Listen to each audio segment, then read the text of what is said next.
بسم اللہ الرحمن الرحیم۔ السلام علیکم ناظرین۔ حضرت رابعہ بصری رحمۃ اللہ علیہ کو دنیا سے گئے ہوئے 1200 سال ہو چکے ہیں، لیکن ان کا نام آج بھی زندہ ہے۔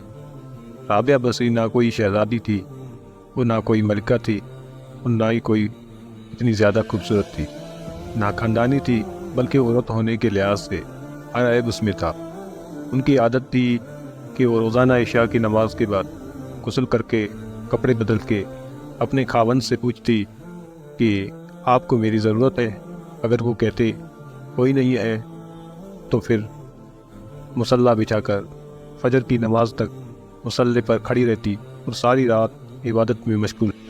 ان کا خاوند جلدی فوت ہو گیا، جوانی میں ہی بیوہ ہو گئی، تو حسن بصری بصرہ کے امام، جو سارے مسلمانوں کے امام تھے، وہ خود چل کے آئے اور حضرت رابعہ بصری رحمۃ اللہ علیہ سے کہا کہ میں آپ سے شادی کرنا چاہتا ہوں۔ حسن بصری رحمۃ اللہ علیہ کو کوئی شادی کا شوق نہیں تھا۔ حضرت رابعہ بصری تو اولاد کے قابل بھی نہیں تھی اور ایسی خوبصورت بھی نہیں تھی، صرف ان کی نیکی اور ان کا جو اللہ سے تعلق تھا۔ ان کو یہ لالچ ہوا کہ یہ میری بیوی ہو جائے تو اس کے طفیل شاید میری بخشش ہو جائے، تو ان کے پاس خود پیغام لے کر آئے اور کہنے لگے، رابعہ میں آپ سے شادی کرنا چاہتا ہوں۔ تو حضرت رابعہ بصری نے فرمایا، میری 4 باتوں کا جواب دے دو تو میں شادی کر لوں گی۔ حضرت رابعہ بصری نے کہا، یہ بتاؤ کہ میں جنتی ہوں یا دوزخی؟ تو کہنے لگے، یہ تو میں کچھ نہیں کہہ سکتا۔ اچھا یہ بتاؤ، جب اللہ تعالیٰ قیامت میں اعمال نامے اڑائے گا تو کسی کے سیدھے ہاتھ میں آئیں گے اور کسی کے الٹے ہاتھ میں، بتاؤ میرے سیدھے ہاتھ میں آئے گا یا الٹے ہاتھ میں؟ تو کہنے لگی، یہ بھی کچھ نہیں بتا سکتا۔ اچھا بتاؤ، جب اللہ نیکیوں کو تولے گا، کسی کی نیکیاں بڑھ جائیں گی اور کسی کے گناہ بڑھ جائیں گے، میرے گناہ زیادہ ہوں گے یا نیکیاں زیادہ ہوگی؟ میں یہ بھی نہیں بتا سکتا۔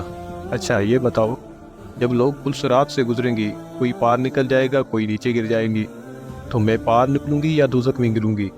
کہنے لگے، یہ بھی میں نہیں بتا سکتا۔ تو پھر فرمایا، اچھا جاؤ مجھے تیاری کرنے دو، مجھے 4 باتوں کی تیاری کرنی ہے، میرے پاس شادی کے لیے وقت کوئی نہیں ہے۔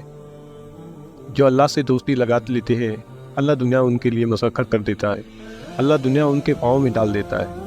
حضرت رابعہ بصری کا انتقال کا وقت ہوا تو آپ نے اپنی خادمہ سے کہا، بس 2-4 آدمی بلا کے مجھے جلدی سے دفن کر دو، کسی کو نہ بتاؤ، صبح لوگوں کو بتا دینا، اور مجھے کفن دینا میری اسی چادر میں جس میں میں تہجد پڑھا کرتی تھی۔ تو انہوں نے راتوں رات دفن کر کے صبح اعلان کیا تو شور مچ گیا، ہائے ہمیں کیوں نہیں بتایا، کیوں نہیں؟ تو اگلی رات ان کی خادمہ نے ان کو خواب میں دیکھا، سبز کپڑا پہنے، حسن و جمال سورج کی طرح چہرے پہ چمک رہا تھا۔ پوچھا، آپ کے ساتھ کیا ہوا؟ کہا، میرے اللہ نے میرے ساتھ بہت اچھا سلوک کیا۔ اور پوچھا، وہ چادر کہاں گئی جس میں آپ کو کفن دیا تھا؟ کہا، وہ اللہ تعالیٰ نے اپنے پاس رکھ لی ہے اور مجھے جنت کا جوڑا پہنایا گیا، اور اس چادر کو اللہ نے سنبھال کے رکھا ہے تاکہ قیامت کے دن میری نیکیوں کو اللہ تولے گا تو اس چادر کو بھی اس میں تولے گا۔ انہوں نے پوچھا، منکر نکیر کا کیا ہوا؟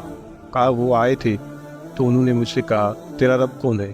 تو میں نے منکر نکیر سے کہا، جس اللہ کو 40 سال میں نہ بلا سکی، اس کو 4 رات زمین کے نیچے آ کر میں بھول جاؤں گی؟ تو منکر نکیر نے کہا، اب اس کا آگے کیا حساب لینا، چلو بھائی واپس چلتے ہیں۔